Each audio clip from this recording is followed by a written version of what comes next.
You are on. Okay, great. Thank you. Good evening, everyone. I'm David Montgomery, Chair of the Needham Transportation Committee. This open meeting of the committee is being conducted remotely, consistent with Governor Baker's executive order of March 12th, due to the current state of emergency in the Commonwealth due to the outbreak of the COVID-19 virus. In order to mitigate the transmission of the COVID virus, the town has been advised and directed by the Commonwealth to suspend public gatherings, and as such, the governor's order suspends the requirement of the open meeting law to have all meetings in a publicly accessible physical location. Further, all members of public bodies are allowed and encouraged to participate remotely.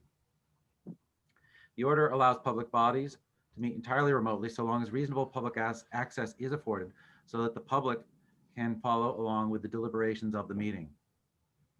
Ensuring public access does not ensure public participation unless such participation is required by law. This meeting will not feature public comment. For this meeting, the Transportation Committee is convening by Zoom meeting as posted on the town's website, identifying how the public may join. Please note that this meeting is being recorded and that some attendees are participating by video conference. Accordingly, please be aware that other folks may be able to see you and to take care not to screen share your computer. Anything that you broadcast may be captured by the recording.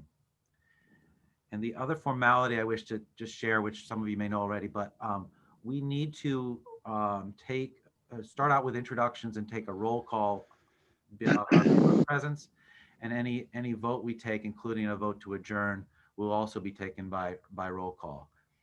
I think that dispenses of the formalities, and we can get into our regular discussion. I will note that Ryan Highland, our staff liaison and the director of highway at DPW, has just joined us, and but I will also go through the roll. So if we could do that now, I'll just call out your name, and if you could just say present, and that would be great. If you have any other comments you want to say by way of introduction, I think with all four of us here, we can handle that. So I'll start with the order I see you on the screen. Justin McCullen. Present. Duncan Allen. Present. Stephen McKnight. Present. Ryan Highland. Present. Okay, great. I think that's it. As previously mentioned, I think we still have Matt Borelli in the chat room, or observing as an attendee. Okay, so tonight's discussion, we are not following our usual format of going through minutes of last meeting. We're here really primarily to focus exclusively on this new development, the Forge Ahead announcement, and these cuts and that have been proposed by the MBTA system-wide. They're not focused on Needham by any means, but they do affect Needham. Specifically, as I shared by prior emails, that there is some effect on the 59 bus in terms of scheduling, and there is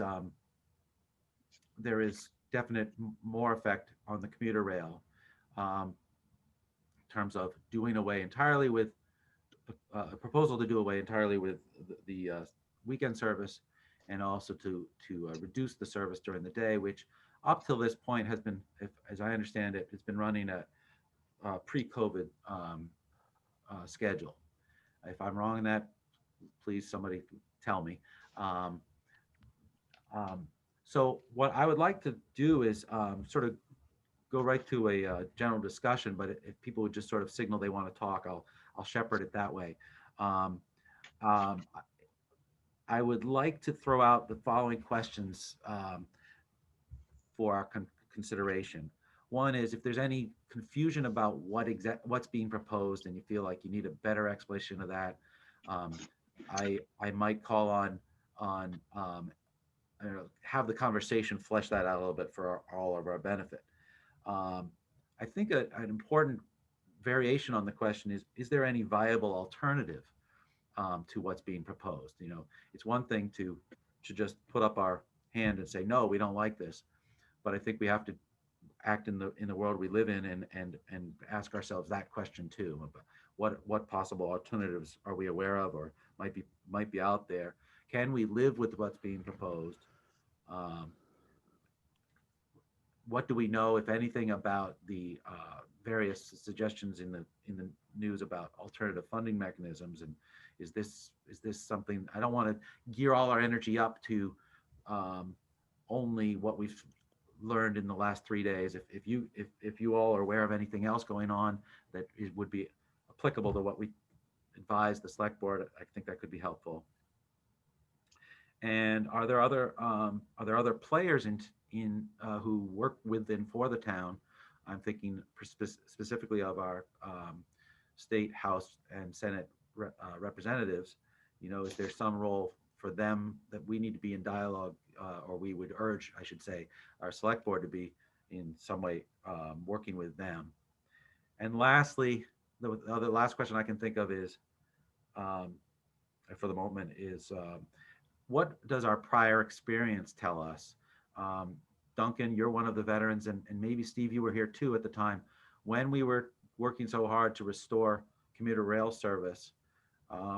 It's the closest analogy I can think of, which is that there was a bureaucracy out there that had to be convinced to do something a little differently than they might have done otherwise, but for the fact that powers were shepherded to convince people to keep Needham in mind, and to give us something we didn't have. So with that, I'm happy to hear thoughts from anybody. Does anybody want to correct something I've said or jump in? Oh. Thank you, Duncan. I'll go ahead. I'm just noting that, in the long term, as you've alluded to, there seems to have been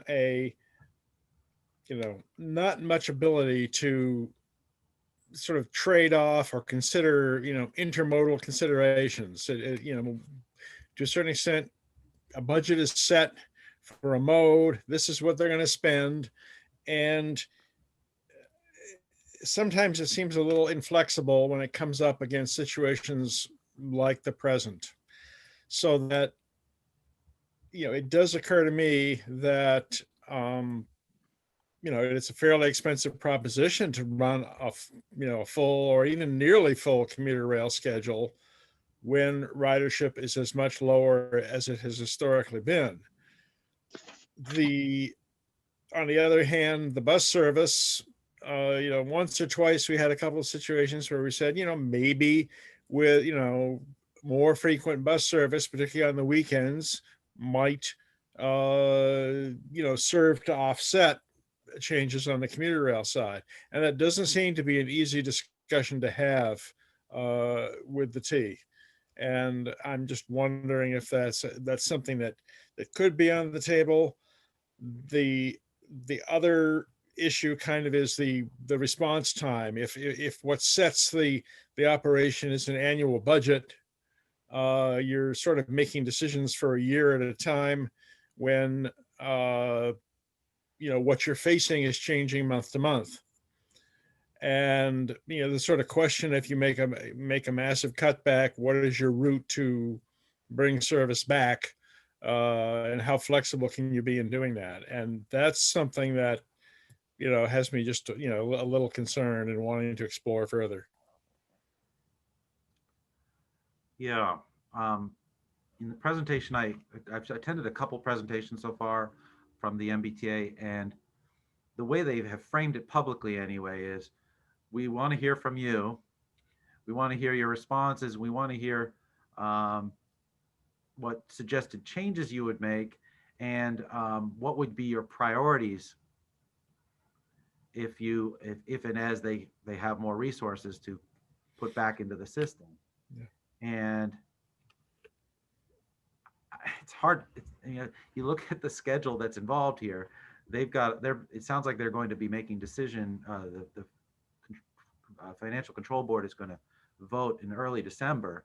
There's not a lot of time to influence this, but maybe we can get on the record with at least with some comments. Yes, Duncan. Yeah, I would also note I'm signed up to periodically do a survey, a passenger survey. The MBTA sends these out every few weeks. And the subject this past week turned to the forging ahead ideas. I had a battery of questions. what do you think is the most important change to, you know, to do or undo? And how do you feel about this? How do you feel about that? So they are in the process of gathering via their established survey methodology, a vast amount of public opinion on these points. Yeah. And yet, I mean, I'm sure they are, and I'm sure they're going to have that data. Um, and yet they're going to have a vote on December 7th. Yep. and I don't know. I'm skeptical that they're going to have digested all the data in a meaningful way by December 7th. Um, but then, but I'm hopeful that the question of prioritization after that of restoration of service is an ongoing question, and that they can continue to digest and will continue to digest. The metrics are, I can't begin to understand what they would be. You know, if you take service out, how do you continue to measure demand when people are no longer, I mean, who on the service? I mean, I guess they know how to reach you, Duncan, because you said Yep. you're on a list somewhere. Right. But Yeah. I'm concerned about. There's no reliable quantitative data to get that Yeah. that information for restoration purposes, and that's why I'm pessimistic. You know, on the pathway on the pathway to restore. To be fair, it's I don't. I mean, they have on the bus side, you know, pretty good automatic passenger counting. The sense of the ridership they can get on the rapid transit is pretty decent. Commuter rail is problematic. I mean, they have information. They know they're way down on commuter rail, and that is a common feature across the country. Typically, you know, the customer base for a lot of the longer distance travel generally have automobiles available, often have a job that they can work from home. And so those services have tended to have a much more pronounced ridership loss than rapid transit and especially local bus service. Hmm. And that's just kind of the way it is. I don't think the MBTA is unusual in that regard. The one thing I have not seen any indication of, and maybe one of you has, I haven't seen any suggestion that, oh, they've got a fleet of unused buses that they're prepared to throw into the mix and save a lot of money by putting commuter rail staff into the driver's seat of, you know, like it's not an overnight switch. I don't know that the equipment or the personnel is there. Except that they are cutting out some lines. They are reducing bus service in some places. So presumably those buses and those drivers could be redeployed. But if you redeploy them, you haven't saved the money you intended to save by reducing it. So it's really a question of the if and when the demand increases again. Right now, I understand we're at about 25% of capacity is being used of our pre-COVID pattern. Is that about right, Duncan? That's typical of the bus network. It's like more like 8 or 10% for commuter rail. Yeah, it was lower. Yeah. Okay. So you could argue, and maybe we should argue, or at least advise, our argument is we're not going much further than dear select board and town manager is what I'm imagining here. Yeah. We would suggest, but this is an open question, would we suggest that we would urge that I personally am of the feeling that having service is, even if it's not as nice as the commuter rail, I would much rather say, hey, I'd like a bus, please, than just cut out the commuter rail and we'll see you when you can afford to run the commuter rail line. And that's where I was kind of going with my first, you know, comment, I guess, was the T is not really sort of structured to conduct that kind of trade-off in a very handy fashion. What certainly would strike me is, you know, I would say you could probably get by with, you know, 4 trains a day. You know, I mean, you basically want to cover the peak hours and get, you know, people downtown in a pretty good clip. They're not proposing to cut back the Green Line, at which point you say, what about if we actually had as much or more 59 service, particularly in the midday, to offset that loss of commuter rail? And there are operating cost savings. The difficulty being, of course, the person, it's Keolis versus the MBTA and the operators. You've got all these budget and operating and maintenance cost issues that, are not, really transparent and would have to be worked through to some extent. But yeah, your basic notion that, what, for instance, if we had, full Saturday 59 service on both Saturday and Sunday, and then had somewhat more robust 59 service between the peaks and into the evening, the total operating cost would be less. So you think, I actually don't have this in my head, but Yeah. is the commuter rail proposed cuts quantifiable now to a certain number? Do we already know that they're proposing to cut it to only say six runs a Well, I day think or something? Saturdays, weekends were going to go away. Yep. Yeah. And then I think the evening service was going to be cut back by a couple of trains.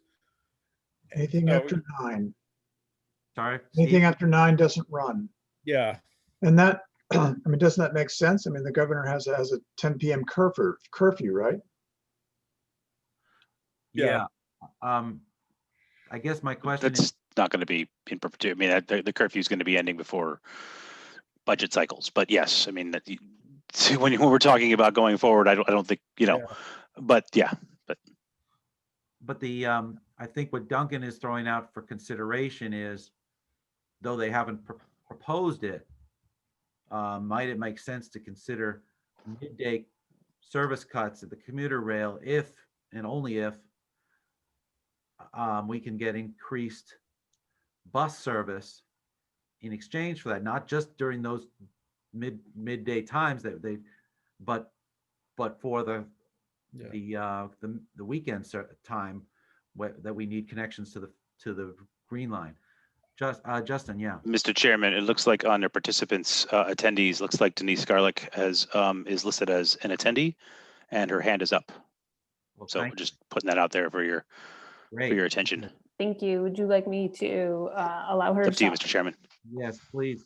Thank you for helping me with that. For some reason, I do this for TMAC, so that's why. yeah. Thanks, Justin. Sure. I would love to have Denise. All right. recognize it.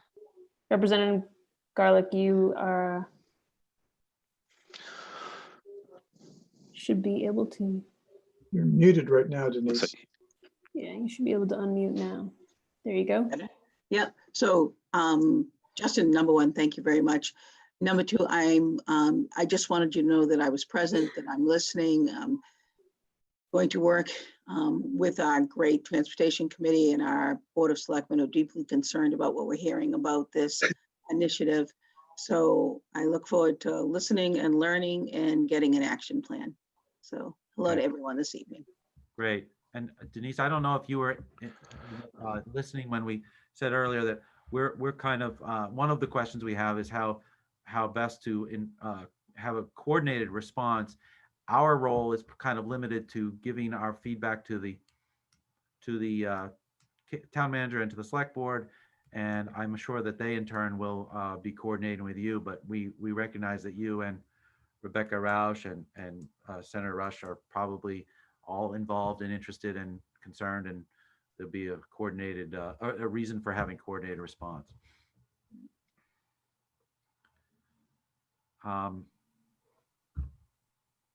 Okay, so did I getting back to the earlier comment,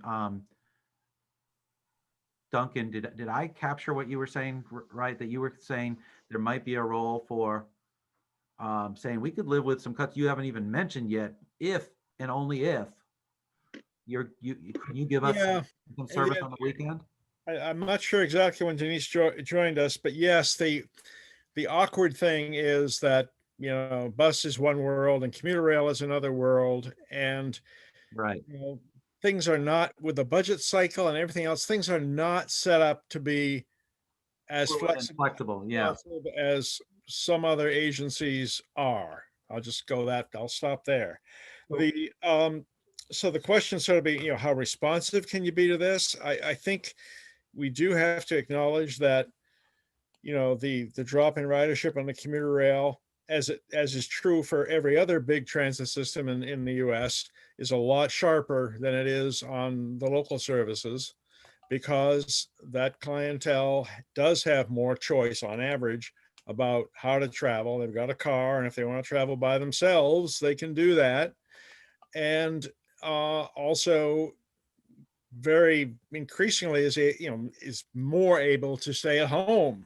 So the point is, they've got a lot of choices versus the users of the more local services who don't have those choices.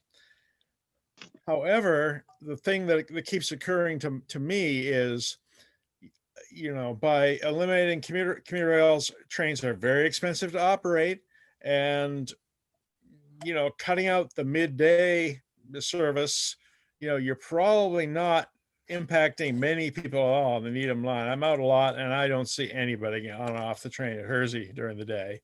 Not many people getting on or off in the peak hours. But the question might be, what about, the local bus service, which is very infrequent? And in particular, since the plan seems to be to take off Saturday service on a commuter rail, what about beefing up Saturday service on the 59? What about beefing up Sunday service on the 59? What about covering a loss of midday service with more 59 service? It would be still a net operating cost benefit to the MBTA in toto, but the difficulty is that some of that is Keolis money and some of that is MBTA money. And, how do you get past that to reach a sort of social optimum without getting tangled up in everybody's budget lines in the sand? Yeah, and to be honest, I'm not sure. This may be beyond our pay grade, and yet maybe we, at least by flagging it as the issue, help to point out that there are potential efficiencies available if and when these trade-offs can be managed internally. We may not live to see that happen, but I think it's worth registering that it's something that matters to us. I think in the long term, whenever, we some years ago proposed, or there we were responding to a possibility of Saturday, Sunday service being cut, and we talked about, what about the bus then? Go ahead. If you're going to do that, you got to give us the bus. And I don't think we ever got anybody capable of responding to that argument. Steve, did you have something you want to say? No, I just have to go now. So I apologize. I have a memorial service that I need to attend. Okay. All right. Take care. Bye now. Thank you. Good luck with that. Thank you. Thanks, Steve. One other thing I'll just note in passing, and I don't know where the MBTA is on this from a strategic point of view, but comparing practices, Chicago's RTA, which manages directly their commuter rail network, Metra, has a big role in sort of figuring out what CTA might be thinking about doing. They've gone ahead and they've sort of pegged a working post-virus normal for commuter rail, which they're saying 50% is kind of what they're expecting to get back to, not too far after a lot of people have got the vaccine or whatever. And I just have no idea where the MBTA has got some notion like that, what they think the path back to that level of ridership needs to be in terms of service level. Yeah. So let me take note. Thank you, Justin, that John Bullion has joined the attendee list. And John, I assume you can hear us. If you wish to address us, just put up your hand and Stacy will admit you into the right place for that purpose. He has put up his hand, so I'm going to allow him to talk. All right, great, thanks. Hi, John. Hi, David. Good. How are you? Hi, Duncan. Welcome. Oh, wait. Oh, no, you can't see my. Okay, I can't. Well, we my have a picture. smiling face anyway. An It's just your avatar. smiling. You should Yeah, get a it's just smiling your face. picture. Did you guys start the meeting? I thought it started at 7:30. Oh, we started at 7, so we've just Oh. been, Did you have any discussion about what we had previously discussed many months ago about the a right-of-way electric shuttle bus? no, we're focusing tonight's discussion primarily on the Forge Ahead announcement from MBTA on the proposed Gotcha. cuts. And it's just kind of, that's really as far as we've gotten tonight. We're in the middle of that. And we were intending to keep this conversation on this subject till a little after 8. And where we're going with this, the idea is that there's a limited amount of time with which the town could chime in with some thoughts of its own. So we're trying to do what we can to come up with some bullet points to give to you, the select board, and to Kate, the town manager, so that you can all speak with the benefit of our input for what that's worth. Okay, much appreciated. Then what I'm going to do is I'm going to jump onto the ZBA meeting then. Okay. And thank you for the work that you're doing. Wish you all a happy Thanksgiving gatherings with a small gathering, and we will be back in touch. All right, Okay. great. Thanks for checking in. Thanks, David. Okay, bye. Okay, so let's see, where were we? We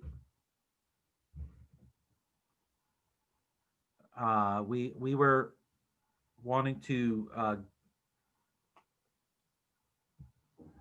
think about this possibility of a trade-off, knowing that there may not really that might not be feasible within the next few weeks to make that kind of a thing, but Yeah. worth underscoring the need for it. And in the long term, I think we should always put our emphasis on having service rather than having commuter rail service or having the bus. I think if we want to tell them to say that from the user experience, we need service. And the commuter rail is great. We love the commuter rail, but I think there's kind of a more justifiable demand on our part is to say we can live without the commuter rail at times, as long as we can still get connected to the network and get where we need to go. There's one other argument or one other point I want to share that came out in the two hearings I attended. Many people have given voice to the concern that this not be that the cuts that the MBTA ultimately goes forward with should not be made solely on the percentage of ridership, the numbers, because for the few people who are still riding, this is in some cases the only way they can get around. And Duncan, you alluded to that earlier. I have no idea that, frankly, of the demographic mix of people who are using the commuter rail in Needham and the bus service. I can say from personal anecdotal experience that the bus service does seem to be a little more of a working class kind of people getting to their shifts at the job. I don't know what I'm saying. I don't know exactly how to articulate that, but it does seem to be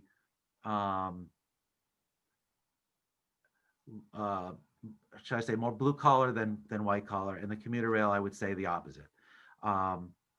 Agreed.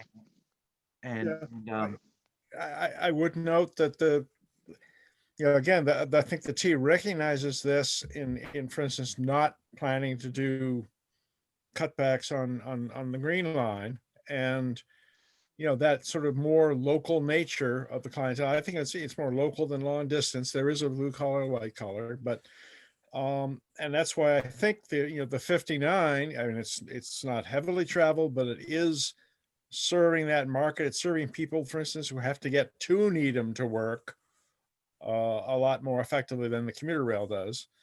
And with the with Green Line service sort of staying solid as kind of a spine, you're almost extending that idea by making sure that the 59 doesn't get hurt. And I just think that trade-off is worth trying to get on the table somehow. And yeah, it's a different nature of service, but when you get down to the point where you've got a train running every hour or 2 hours during the day, the effective travel time from any arbitrary departure time during the afternoon is not so different as it is in the peak hour. And I don't know how we can ever get this data because in a post-COVID world, but I would speculate, and perhaps I'm wrong, that the number of people that are using from Needham the commuter rail, that they're actually going to Ruggles because they work in Longwood, which I think there's more people going to work in the Longwood medical area than are actually going to South Station to eventually go into Boston. And that's just what I, from my experience of working when I did emergency management in Farber, we did a transportation study for our people due to the shutdowns of the winter shutdowns and the consequences of that on the MBTA. And after Nemo and a couple of the other storms that completely paralyzed the system, and the findings, and I can dig that up, but we did a fairly decent dive into both Brigham and Dana-Farber and Children's employees, and Needham was one of those areas. And I had just moved to Needham at the time, so I didn't really think about it. But I don't know. I mean, I know there's only about 10%, 15%. Every time I see a train go through, there's no one on the train, even in the one car that they used to put them in before COVID.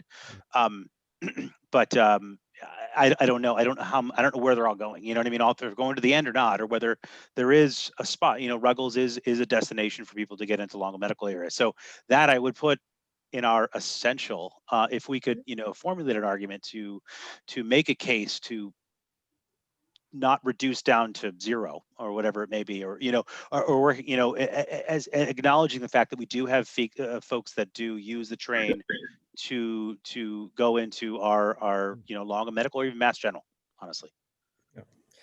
I think that an issue there is, I mean, there are some fairly steady historical numbers on that. I mean, Ruggles has gradually been growing relative to Back Bay. It's sort of like, almost 2/3 to South Station and almost 1/3 to Back Bay, and 5-10% to Ruggles. Ruggles has been growing. It's certainly entirely possible there are people going to Longwood from there. The not quite dead on commuter peaks is an issue there. But frankly, if you kind of do the math on it, the question about, do you keep service all day on there to accommodate that? I mean, that becomes, well, not on day, but just I during, know, you know what I but mean? Yeah. It's an issue. You can That's factor that into when you might actually schedule trains, and and in fact, I think they really do that. I mean, the reason there's always a 6:14 was that there would be a 6:38 at Ruggles or whatever. Sure. So you would be somewhere at 7. And so I think I do think there's an awareness of those kind of issues. I'm guessing. And again, the underlying pattern is not going to be radically different. I mean, my son is involved in a health related field, and he goes in twice a week on the Green Line.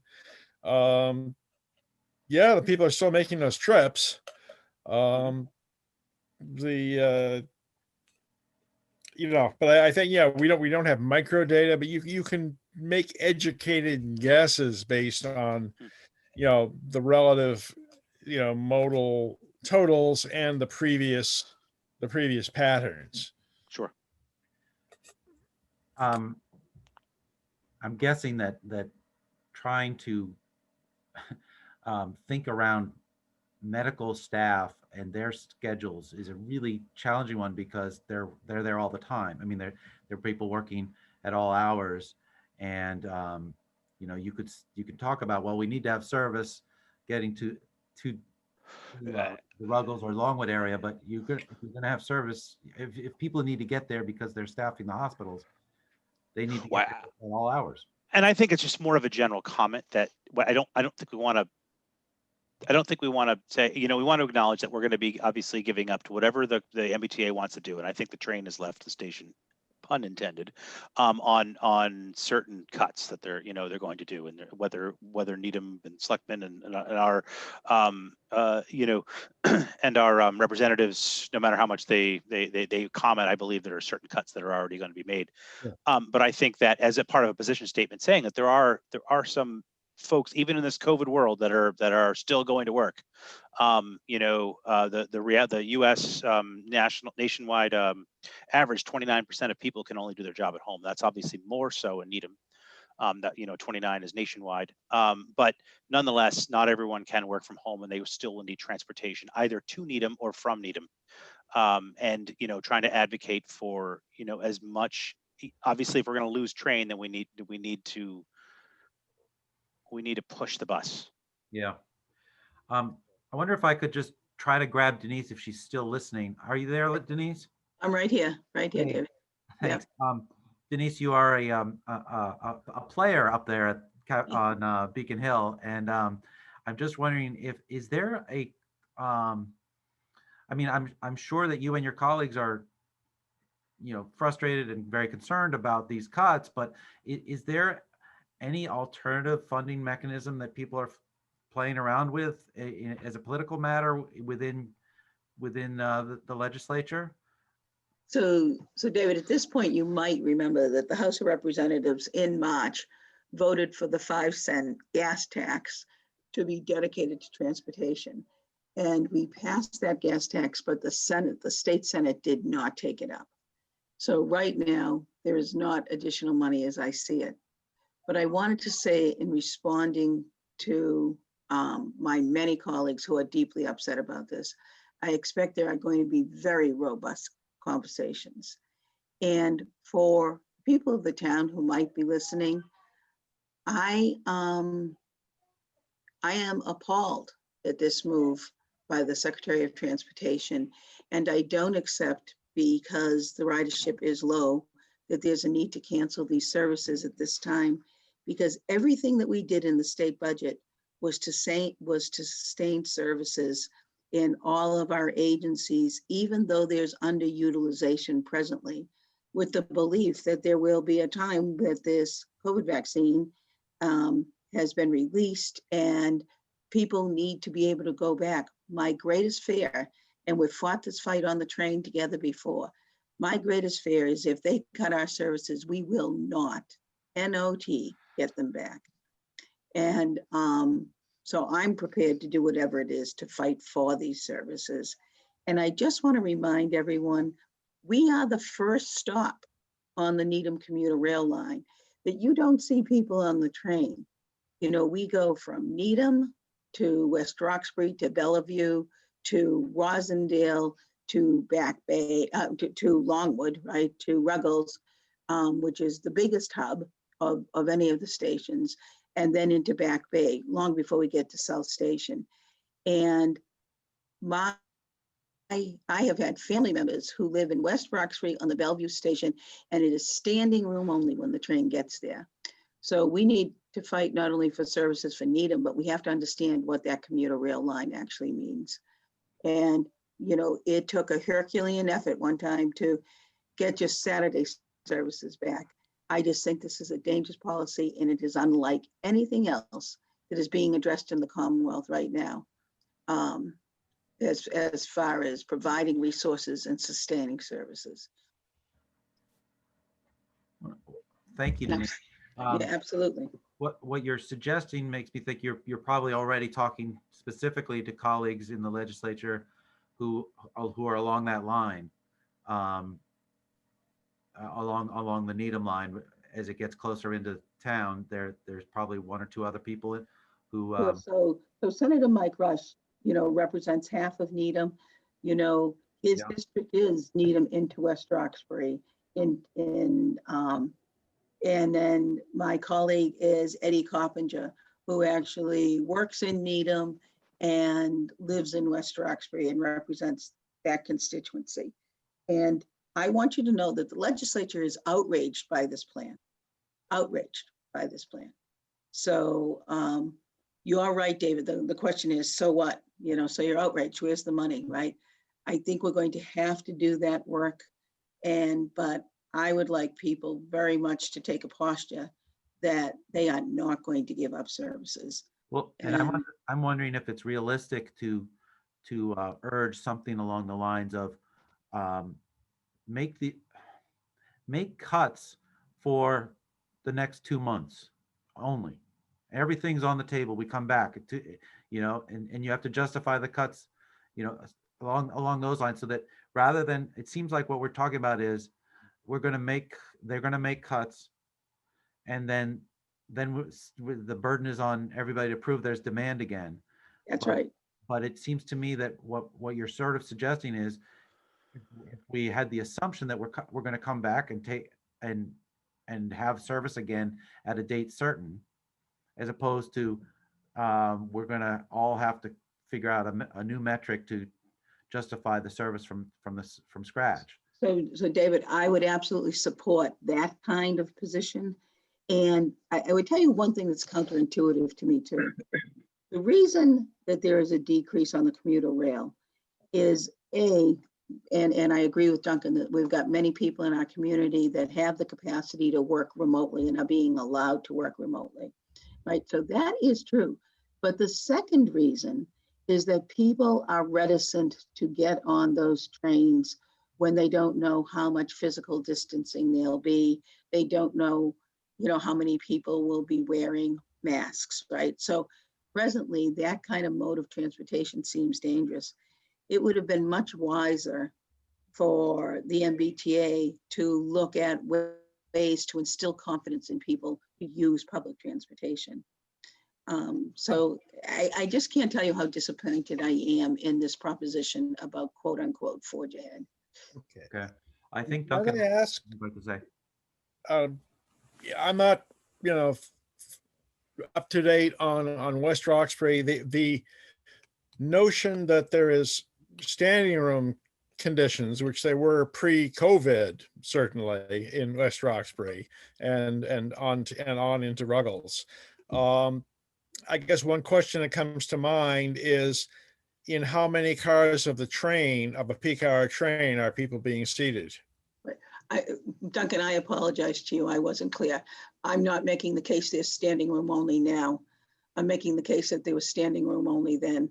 Oh, And- yeah. And pre-COVID, Okay, I was certainly just trying to process that. Thank you for clarifying, because, you know, again, pre-COVID, I was always frustrated with Needham residents who would say to me, "Oh, I don't see anyone on that 618 train today." Yeah. And I would be like, "That is the first stop. You can't believe what's happening on that train." But That's no, right. To Duncan, take I that get train, it. and that was the inadequate to the demand. Yes. Right. Yeah. Yeah. So thank you for that clarification. Okay.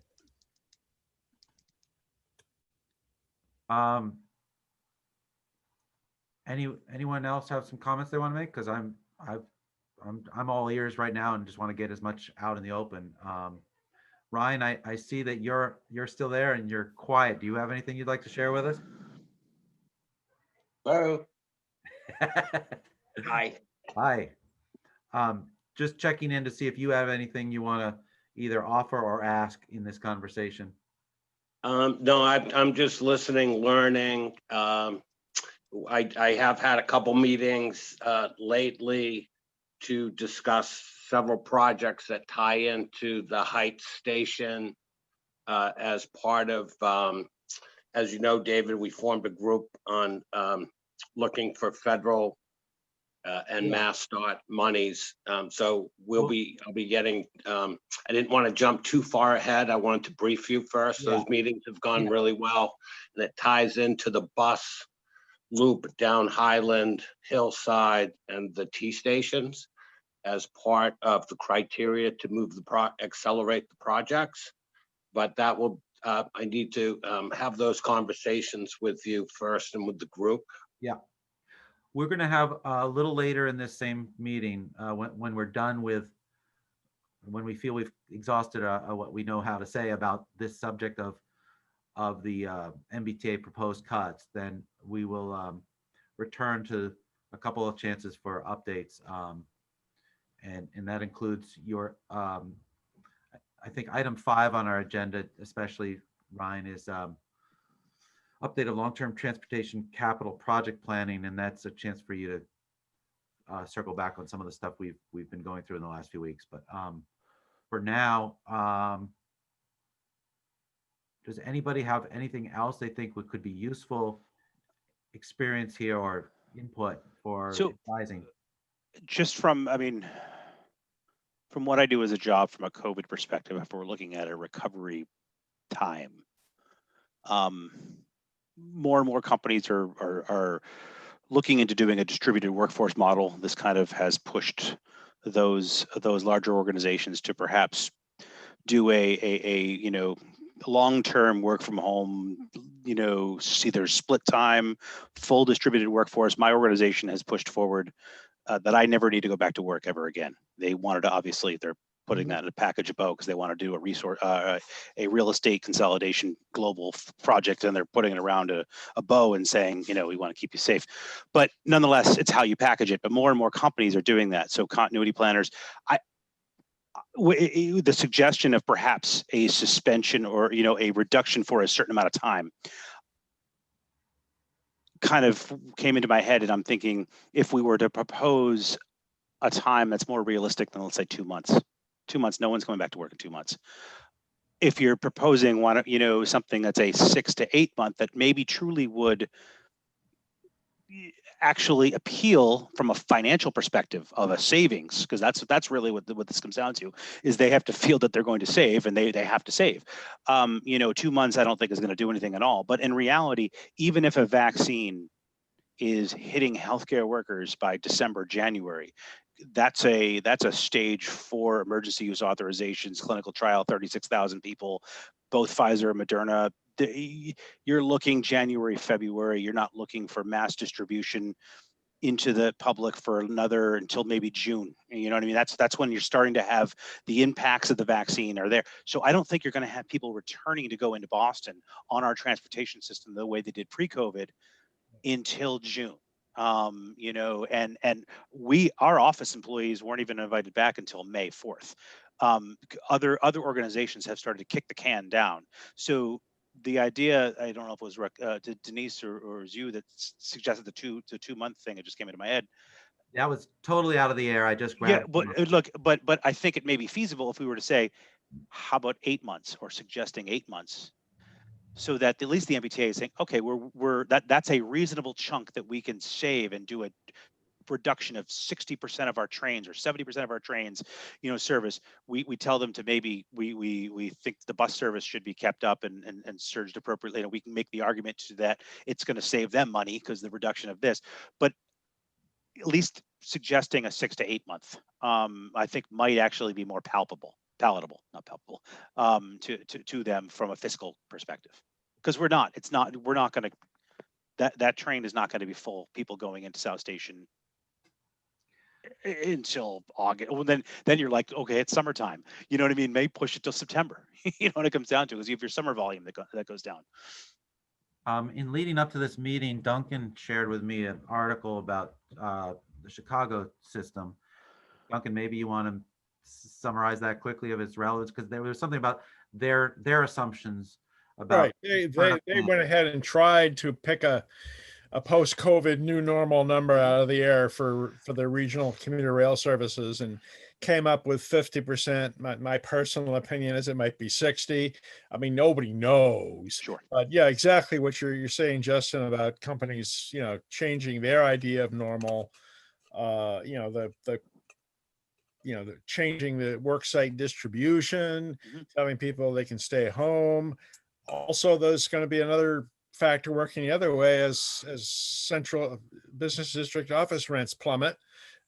People are going to go in there and start grabbing. Yep. So it's interesting, but I think the idea of having a longer term plan and perhaps some degree of flexibility. I will just go ahead and mention another thing that we talked of 4 or 5 years ago in terms of, either offering a Sunday service or perhaps late night service or whatever, is something that Toronto and other places do. And this really fuzzes the modal boundary, is have in effect, a branded bus, a bus with a purple stripe on it that picks off the branch services in the off peak.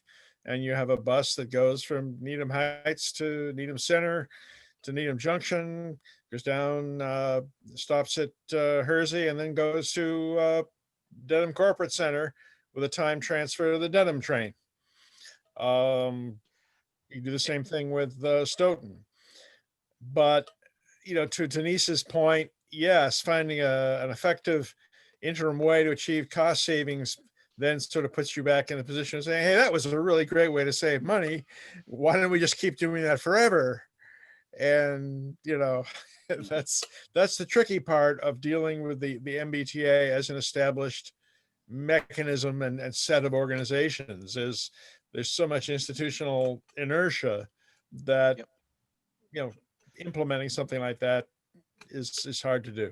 Because, I mean, could you, and this is, I'm just thinking off the top of my head, but what John, when he was on before, his plan, obviously, I don't think the town has no money now to do what they thought they had to do a year ago, because they had to pay for tents and gloves. But nonetheless,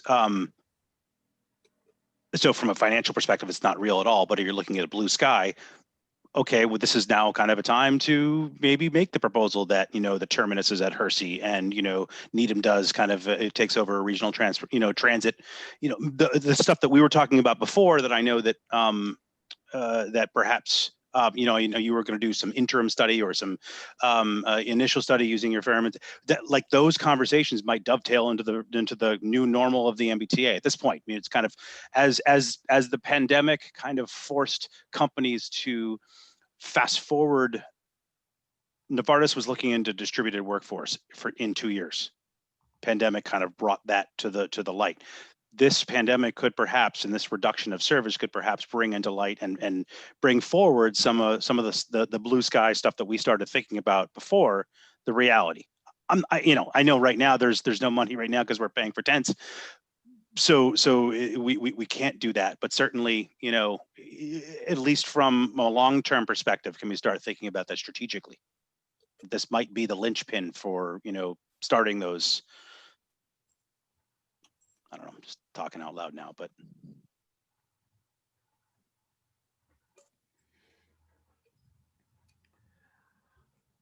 We were talking about sort of changing of patterns and commuter patterns. Not sure how directly relevant this is, but it reminded me that in our Council of Economic Advisor meetings, we often have input from members who are in the commercial real estate industry, and they have shared on many occasions that, notwithstanding all the turmoil of the epidemic here, pandemic, there is not a huge change in commercial real estate in terms of tenants are keeping their space for the most part.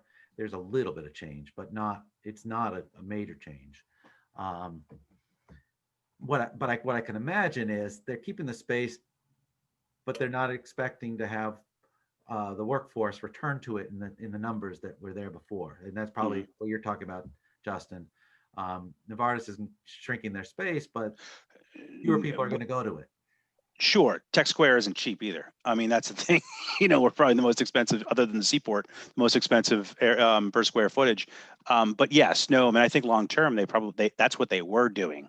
They're now that accelerated this accelerated some of their maybe footprint reduction, and they are looking into reducing or consolidation, I should say, with distributed workforce, and then obviously people who need to do lab work have to do lab work. It's more of the support staff, the attorneys, the patent.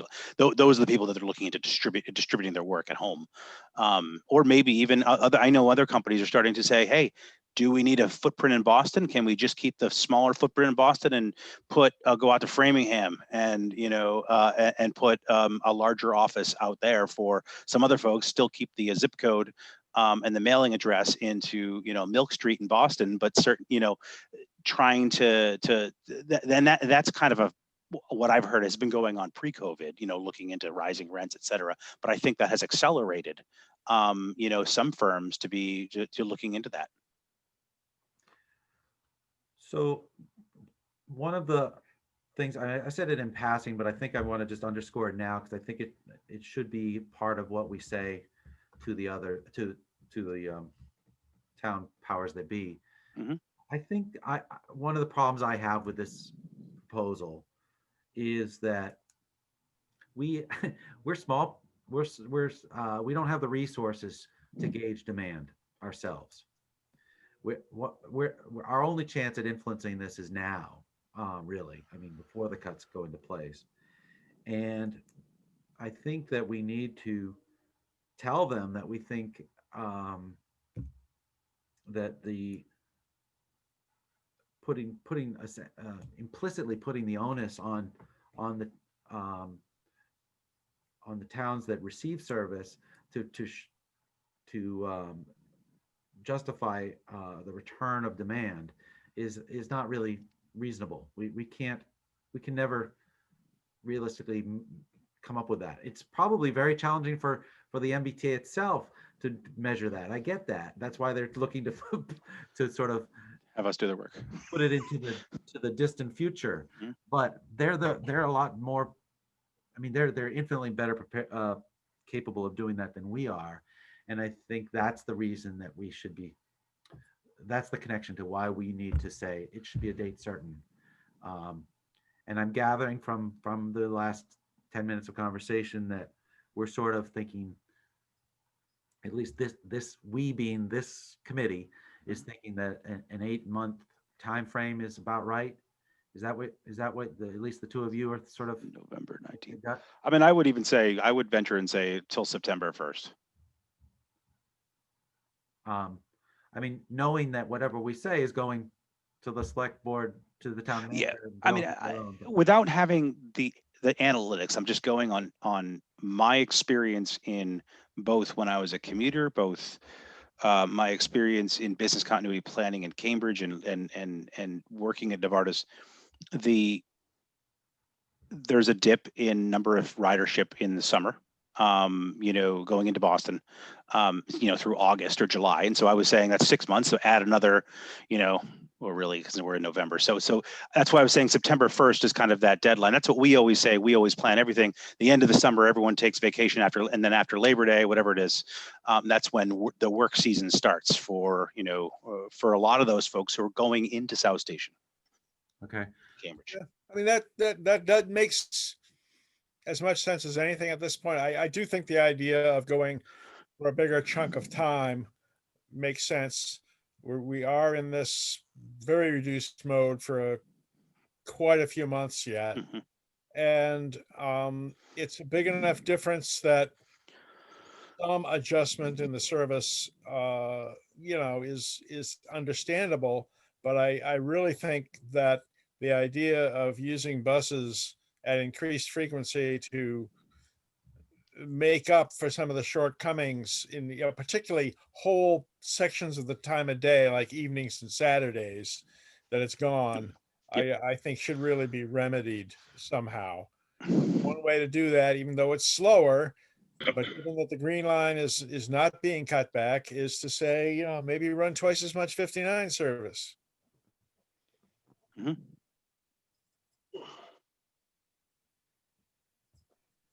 Okay. I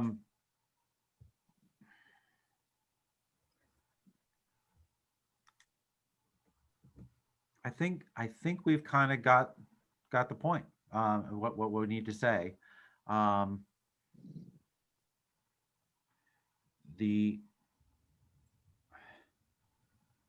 I guess the question I have, and I'm not sure if you guys know this, but maybe you probably know it better than I do. Let's imagine, for the sake of argument, they go ahead with the service cut, but with this idea of a date certain, all the way to September 1. And would the kind of savings they could achieve between now and then amount to real money that would sort of be the kind of money that makes a real difference in delivery of the fundamental services that MassDOT provides, that the commuter rail and the bus. I mean, yes, it'll be a savings and every little bit helps. I mean, are we talking several hundreds of millions of dollars? Are we talking $60 million? You know, what are we talking about? And Duncan would know more. I don't know. I think FMCB has those numbers, and frankly, across the commuter rail system, yeah, they're going to be tens of millions. You know, those are expensive machines to run. And you know, other questions come up, like sort of why are they still running 5-car trains? I don't know that. You know, you can run 2 and 3-car trains. And you know, if you know you're going to be doing something like that for the long term, you know, that's when you sort of say, well, I got fewer train sets, shorter train sets. I put the newer locomotives on, you know, why are there still older locomotives running around? I can't answer any of those. So one of the comments on, in a prior meeting, somebody pointed out that the commuter boat service, the ferry service, you know, if you take that out of circulation, the boats themselves may wind up in different parts of the country that, you know, don't be so sure they'll still be there when you want to restart the service. My question, Duncan, is if we don't have to worry about ferry service to Needham at this point, but if you start decreasing the number of train sets, not just in Needham but throughout the system, are we potentially losing capacity because these trains are going elsewhere, or are they just being used? I can't see them. They're pretty much spec'd for the MBTA, and most of them are a very significant fraction of them are so old that nobody else would want them. So they'll just be going, making fewer trips, but they'll all be used. I mean, they'll be used to a lesser extent. Well, yeah, I mean, you might, you know, the optimal answer, if you knew you were looking at 8 months of significantly reduced service, you'd probably replan the fleet allocation. And yeah, I wouldn't be shocked to have them mothball some of those 1980s cars. I mean, single level cars, you know, you know, they're only there because we're desperate for the capacity up until the pandemic. Right. But you're not worried about the ability for them to bring those back into service if they. I don't see it as a big threat. I mean, obviously, if you sort of mothball something, getting it back into service, you know, does involve some steps that, you know, take time. And you know, there's a piece of math you need to do there. And one of the reasons they probably haven't cut it back is if you sort of say, well, we might be coming back in a month or two, then yeah, it makes sense not to cut the train size. The question being, if you're really at the point where we got another 6-8 months of this to go, the question of do you need trains longer than 4 cars, say, particularly on a branch line like Needham or Stoughton, it's worth exploring, I think. Okay. Some of the issues that we went over meeting after meeting, we touched frequently in the past on how these train sets go back and forth with sometimes with cars that are shut off to being used by passengers, and that had to do with they didn't have enough personnel on board to take care of those. Are those issues kind of conveniently go away if they in the pandemic, if they can reduce the train size? Oh yeah, certainly the cost per car mile is not as big a picture as the cost per crew person hour.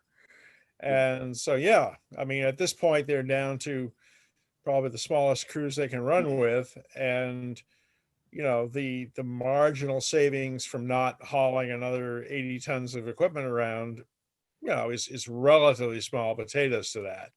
It's just that it's not zero though. And the question is, if you really knew, you know, had a plan that was designed to be the overall most cost effective, you know, in trading off service and coverage, and wait time versus operating costs, you know, you might come up with a somewhat different fleet configuration if you were confident you weren't going to be fully back in business and before September 1st. But to date, up till now, they have not reduced the train sets in terms of size. They're most of the time I see 5 cars Yeah, on the 5. train, which usually got 6 Mhm. when they could find the cars. And they've been mostly single level. So there has been probably fleet-wide some rationalization to Yeah. that. I haven't seen a double. I don't ride it, but I haven't seen it going through town with Yeah. a double in Yeah. months. Okay. I hadn't Well, thought about you know, it's probably, yeah, probably not something to make a big fuss about at this point. I think Yeah. Keolis, you know, I mean, they mind their P's and Q's, and they've probably worked something out system-wide they feel is reasonable. Okay. Well, I think if everybody's comfortable, I'd like to move on to the next steps. I think I'm probably going to go over the recording of this in terms of trying to come up with make sure I've caught the points that we've been discussing. I took a few notes here. And Justin, I don't know if you're taking official minutes tonight or not, but we've got the recording. Because I have the recording. I never, because we do now with TMAC. Well, now I have Daphne, but I don't have Daphne, but the TMAC is staffed with Daphne Collins. But now with the recording, I don't. I haven't. Okay, understood. And I probably should. Well, everybody fine with our moving on to the next item? Okay. So this is directly related to, and we've kind of already gone into it, are there other things that we want to just take note of that we've noticed about commuter rail service and the bus service in the last, you know, since we last met, which has been a while, that we've not already covered in this discussion about Forge Ahead? I mean, Yeah. No, nothing that was, you know, I mean, obviously they went to the COVID, you know, routine. They didn't even overnight trains in here, and that affected a lot of train noise from a horn perspective. I know, you know, they had to send out the trains in the morning because they weren't overnighting them in the, so in order to hit the first train out, you'd have to go out in South, because I think they were all cleaning and staffing them in South Station and then taking the equipment out. So you'd have earlier train horns because you'd have to go through 6 grade crossings or 5 grade crossings and the golf course at 5 or sometimes at 4:30, 5 o'clock in the morning. I think they now, because I saw employees' cars there about maybe about 3 or 4 weeks ago. So I think they're starting to originate back at the overnight fairly recently. But I think it was making them easier to staff and clean when they were going through their new COVID cleaning protocol, doing that at South Station, sending it out. But I think that's slowly starting to normalize now. But that was one thing that I know I've received complaints from, because apparently everyone talks to me about train horn noise in this town. But nonetheless, that's, I think, as I said, it's normalizing. So It's interesting. I mean, I read in the Needham Times regularly about, you know, and sort of distantly hear about concerns about noise, but nobody has contacted me directly about it in a while. What's intriguing is sometimes the complaint is about the horn noise, and sometimes the complaint is about the engines idling in the yard, you know, and it would seem like, based on what you just said, that we wouldn't have had the idling overnight anymore because the trains are sitting in Boston. also summer, but summer, it wasn't necessarily an Yeah. issue, I think, because of the idling was a winter thing, to my understanding. And the big idle problem was the newer train sets, the engine, the locomotive itself, they had a defect or something was wrong with them. The manufacturer said, "Oh, you got to leave it running all night long," or whatever it was. So until we find a fix, Duncan, but I think that's what that issue was. But no, and so there are two distinct common complaints. One is the overnight train idling, which people say is a DEP violation, which I believe it is, DEP and EPA, in terms of idling. And then there's the actual horn noises. Yeah. And that's been a cycle, on the social medias. Okay. Have any of you had anything to say about the bus service? Yep, seems to be there. Yeah, I mean, Duncan. there's still people on it. And yeah, it was definitely interesting. Spring and summer. No, when they started running, there was caution tape on and you have people rear loading. They weren't even taking fares in the front. They were just kind of, so you could definitely tell when they were going through kind of a COVID, much more, people we didn't know as much about the transmissibility of the infections, et cetera. And so people were just kind of boarding and disembarking from the rear doors. I don't even think they were looking for T passes at that point. I think they were, but yeah, no, I still see the buses, and I see people on them now much more than I did in the summer. I have a question for Duncan, but he's left us for a moment. The question I have is whether we can easily access somehow publicly ridership numbers, because I think that would be helpful if we did that, if we regularly looked at those numbers, saw the changes, and then we become the vehicle by which the select board hears about, if there's been a change in stuff. They can look things up too. But Duncan, do you know, is there an easy way to look up ridership numbers on the 59 bus or the commuter rail, or is that something that it's a little bit of a digging effort. There is kind of a ridership database emerging, and it's probably worth looking at. Down at the station level on commuter rail, it's something that has not been collected very often and doesn't seem to make its way to the surface. It's a lot easier to get stuff on rapid transit. Bus routes, by route, there is this, there is something that the Office of Policy Management and Innovation or whatever has, this ODX thing. I mean, if you want to make a concerted effort to find out something, you can. So maybe you and I can talk a little further offline about, I'd like to be able to when we give our periodic info to the select board about what we know about the service, if we could tell them changes in overall trends and the usage numbers of our two primary services, why not? Yeah, at the route level for bus, it's doable. Okay. Especially if we're going to try to make the pitch that we want more bus 59 service, we care about bus 59, we should show we know something about it too. Yeah, I mean, I think, again, it's probably not the ridership that's going to drive that. The average, bus occupancy is probably, at least this side of Newton Highlands is probably 2 or 3 or something. But the issue really is the availability of some kind of coverage or connectivity. Yeah. And to have Needham sitting there with not so much as a single public transportation wheel moving is something. Yeah, I'm not inclined to sit still for that. Right. Okay. I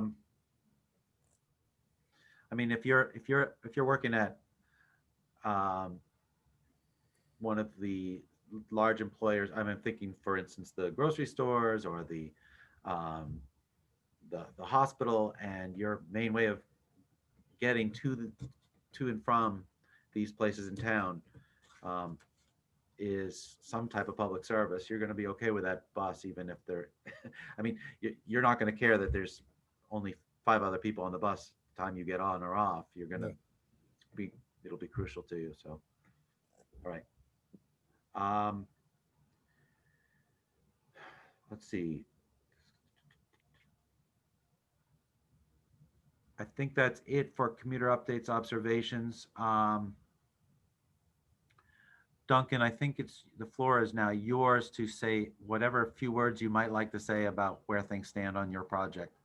Sure. Okay. Well, will be a few words. That was a a pretty well defined set of analyzing the connectivity and the number of jobs and everything that might be accessible to and from various points. At this point, we have got a final scope worked out. Much of the sort of delay has been it's hard to get time set aside to work on a pro bono proposal, but we've got to the point where we've got both scope language and a form of agreement worked up. And basically all I need on that is sort of what is the formal way we should be addressing that. Does this go to Kate? Does this go to the select board? Kind of what is the actual route to, the document consists at this point of, a letter of agreement, some terms and conditions, and then the technical scope of work, which is not much changed from the last version that I circulated months ago. Okay. I'm happy to look into that. If I know Matt Borelli is is an attendee at the moment. If Matt, if you are hearing, if you heard what Duncan just said, and if you're able to join us, maybe you can answer that right off the top of your head, whether you think what this is about. I'm also likely to be talking to Matt at some point in the not too far distant future. So if that hasn't resolved itself, I could ask him then. Sure, and I'm happy to ask Mo Handel, because Mo is in. That would be great. Yeah, I just want to kind of do it right. I mean, assuming that we might be able to send it electronically early next week or mid next week, Yep. whose name should be on it?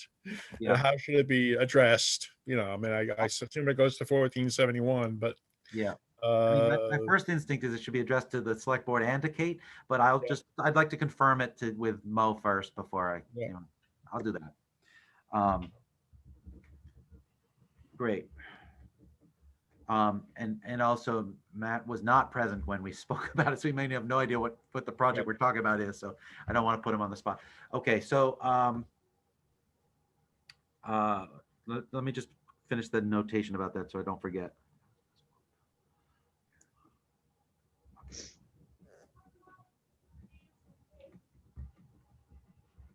Great. Okay, so now if you feel you've got that covered as much as you wanted to, Duncan, we'll move on. Okay. I mean, I don't think there's much more to bring to the table. Along the lines Justin was sort of saying, well, maybe it's not even going to be something we have to talk about for 6-8 months. But yeah, I mean, I think it's worth. Might as well try to kick it off. Yeah. Great. Well, I'm sure right now when we're all just like bemoaning 2020 and the current circumstances, it might be hard to get an audience to pay too much attention to what you're doing. But as we come out of this, hopefully within the year, those issues will once again be very, very relevant, and it'll be great if we've already gotten somewhere with it. So thank you for continuing that work. All right, so turning to number 5, update of long-term transportation capital project planning.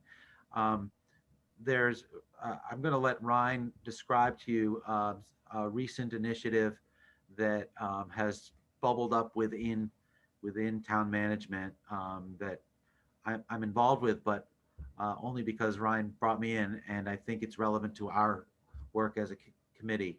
So if you don't mind giving a little overview, that would be helpful. Thanks. Terrific. Can you hear me? Yes, very well. I tried to put the video on, but it didn't go. So I have low battery. So if that's okay, I'll just leave it as is. So as many people know, Dave has been on the Regional Transportation Advisory Council in Boston. They meet pretty much monthly. Part of what they do is oversee expenditures that come in from the federal government to MassDOT on a long-term and short-term plans. And in summary, it's a transportation improvement program. And under that heading, there's many categories, including complete streets, pedestrian safety issues, large reconstruction and intersection projects. So recently, the towns decided to move forward with that. Dave and I will be heading up a group with a consultant that we interviewed this week. And based on our initial conversation, it went extremely well with Highland Ave, Webster Street to Great Plain Ave would be the #1 project to start with, to submit within the next couple months and do that in phases. And primarily that's called a principal arterial. The state MassDOT project begins surface work next year. It's a 3-year program, is from Route 9. It goes from Webster Street on Highland Ave, Webster Street to the Charles River, and then on Needham Street and Newton all the way to Route 9. So I think most people are aware of that large project to tie into the 128 Route 9. So we propose to take from Highland Ave from Webster Street to May Street and bite it off into pieces. And on the general scoring by the consultant, because it ties into MassDOT, and they're going to be using adaptive traffic signals, process traffic more efficiently coming into Needham, especially for the commute if it doesn't get onto 128, that pushes us forward. And taking it in small bits, there may be opportunities once we're in the queue on the tip process to accelerate those bites by taking them in a couple million bites at a time. So that meeting went really well. So I'm going to be briefing Dave, and then Dave, you and I will be moving forward with the consultant. And then we can report to your committee in the future. So that's one large one. Also on the tip, we're going to look at Great Plain Avenue at Greendale as a traffic signal improvement to be funded through the tip. And that could be a traffic signal, geometric improvements, or a possible roundabout. There's enough real estate, the consultant initially believes, for a roundabout as well, to simplify it. So that's kind of how it's going to go forward with the tip. So we'll be, Dave and Dave can be briefing this group going forward. And Needham only funds the design and some of the consultant work to help move it forward with us. So basically, if it's successful, because we only fund the design, the Fed would fund about 80% of all the construction out of the total. So that's a great deal for all communities. So we're excited. The other item on the capital that we're going to be doing in Chapter 90, the downtown reconstruction on Great Plain Ave between Linden and Pickering Street, because of COVID and the stress on local businesses, and we're looking at scale of economy, is to hold off reconstruction until calendar year 22. So that's ongoing discussion. It was scheduled to go this summer. So the downtown reconstruction on Great Plain between Linden and Pickering will probably come in calendar year 22. And that's has a lot of complete streets. And we're also reconfiguring with the businesses, getting more input for outdoor dining and other opportunities in the design. So that buys us a little more time to make tweaks. On the capital side, this construction season coming up, so construction year 21, we're going to reconstruct Oak Street, including sidewalks, drainage, curbing, and roadway. And that's from Mark Street to Maple Street. That'll come this summer.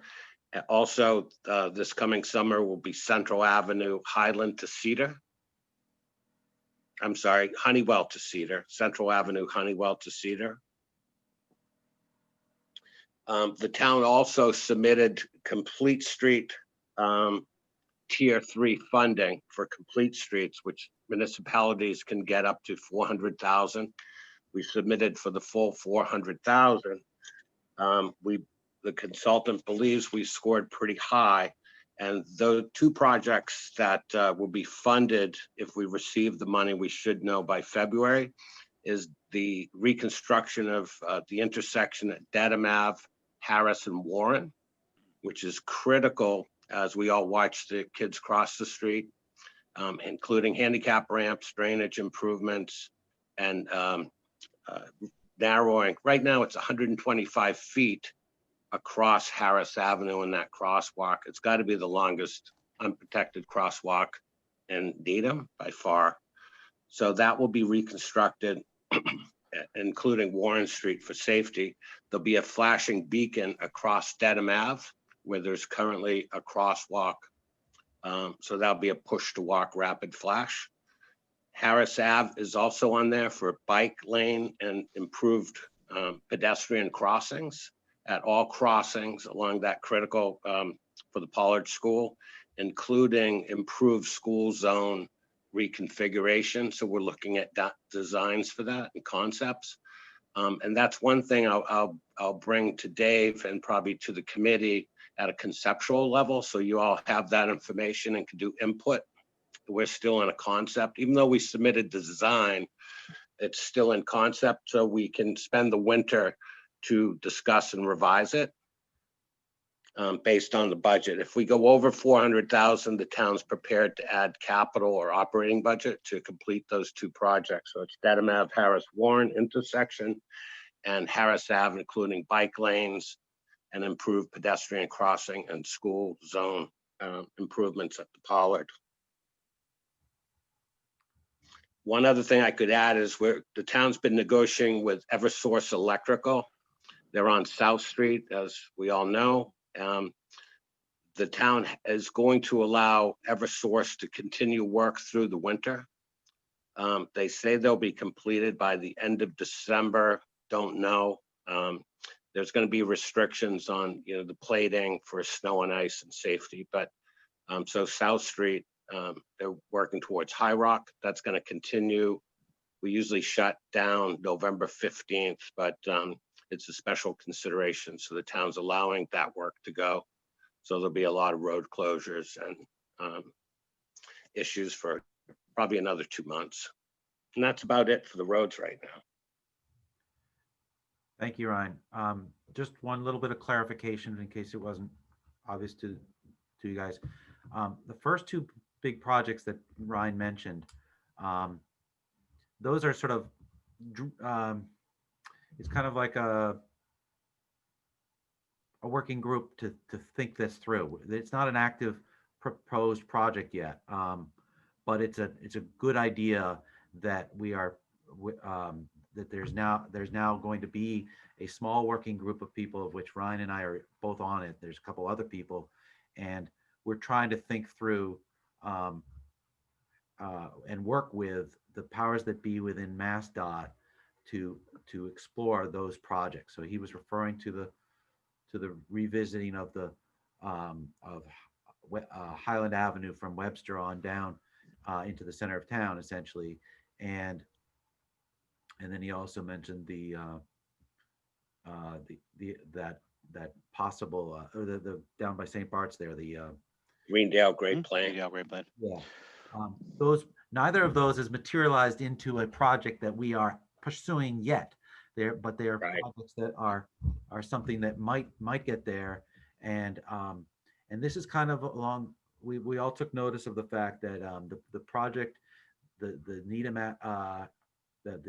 the Highland Ave Needham Street corridor project that is finally getting going was once in the dream stage too by our predecessor here, Jack Cogswell, some decades ago, was pushing for this to happen, and we're fortunate to have lived to the time to actually see it happening.